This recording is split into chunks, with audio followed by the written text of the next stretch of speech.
এবার জানাবো নিত্যপণ্যের বাজার পরিস্থিতির খবর। নিত্যদিনের সবজি আলুতে মিলছে না স্বস্তি। মৌসুম শেষ হতেই দাম কেজিতে ছাড়িয়েছে 60 টাকা। কোরবানির ঈদ উপলক্ষে বাড়ছে আদা, রসুন ও পেঁয়াজের দাম। সুখবর নেই মাছ মাংসের বাজারেও। জনগণের হার্টবিট, জনগণের পার্সেন্ট বোঝার চেষ্টা করে না, এই জনগণ সরকারকে ধিক্কার দিবে। যেভাবে নিত্য প্রয়োজন দ্রব্য বাড়তেছে, এই দেশে মানুষ সাধারণ বসতে পারবে না। আমাদের তো আসলে কিছুই বলার নাই, সামর্থ্য থাকলে ক্রয় করব, না থাকলে করব না। নিত্যপণ্যের বাজারে যে কি হচ্ছে তা যেন দেখার কেউ নেই।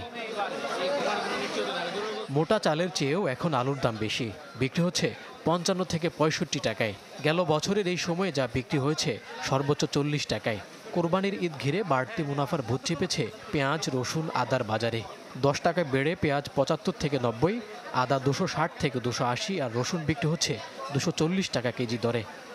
আলুর দামটা আসলে আরেকটু সহনীয় হলে, ধরেন 35-40 টাকার মধ্যে হলে মনে হয় ভালো হইতো। রসুন এগুলোর দাম অলরেডি বাড়তি আছে, তবে সম্ভাবনা মনে হইতেছে আরও কিছুটা বাড়তে পারে। ব্যবসায়ীরা ঠিকই আগের দামে বিক্রি করতেছে, মনে কমবে এই ধরনের কিছু দেখতেছি না।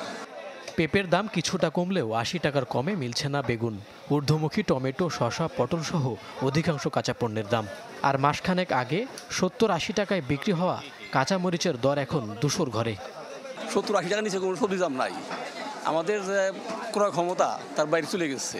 দাম বেশি, অনেক বেশি। এগুলো শাক আগে ছিল 15 টাকা 10 টাকা আটি, এখন হয়ে গেছে 25 টাকা 30 টাকা আটি।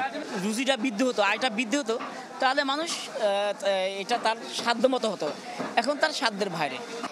সরবরাহ সংকটের অজুহাতে বেড়েছে অধিকাংশ মাছের দাম, সাথে আগের বাড়তি দরেই বিক্রি হচ্ছে ডিম, মুরগি সহ অধিকাংশ নিত্যপণ্য।